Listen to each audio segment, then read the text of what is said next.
സ്നേഹപൂർവ്വം വയനാടിനായി flag challenge ഏറ്റെടുത്ത് Thottumukkam GUP സ്കൂളിലെ കുരുന്നുകൾ.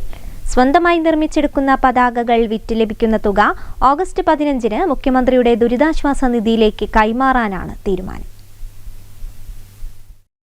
വയനാട്ടിലെ ദുരിതബാധിതർക്കായി തോട്ടുമുക്കം സ്കൂളിലെ കുട്ടികൾ കളിപ്പാട്ടങ്ങൾ നൽകിയത് ഏറെ ശ്രദ്ധ പിടിച്ചുപറ്റിയിരുന്നു.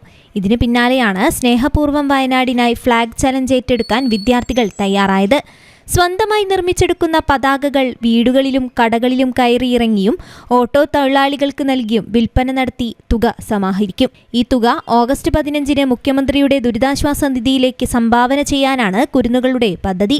കൊടിയത്തൂർ പഞ്ചായത്ത് പ്രസിഡന്റ് ദിവ്യ ഷിബുവിന്റെ വീട്ടിലെത്തി കുട്ടികൾ ഫ്ലാഗ് നൽകി ആദ്യ വിൽപ്പന നിർവഹിച്ചു.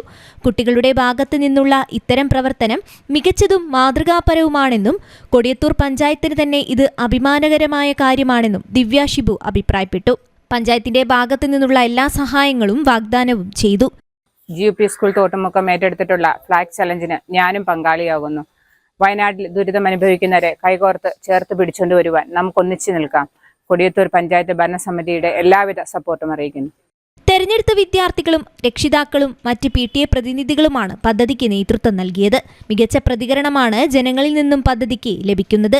ദുരിതാശ്വാസ ക്യാമ്പിലെ കുഞ്ഞു കുട്ടികൾക്കായി സ്കൂളിൽ നിന്നും ശേഖരിച്ച കളിപ്പാട്ടങ്ങളുമായാണ് അന്ന് തോട്ടുമുക്കം സ്കൂളിലെ ടീച്ചർമാരും പ്രതിനിധികളും ചുരം കയറിയത്. പ്രധാനാധ്യാപിക Sherina B, PTA president Abdul Jabbar, SMC chairman Sojan, MPTA president Lisna എന്നിവർ നേതൃത്വം നൽകി. News bureau, Mukkam.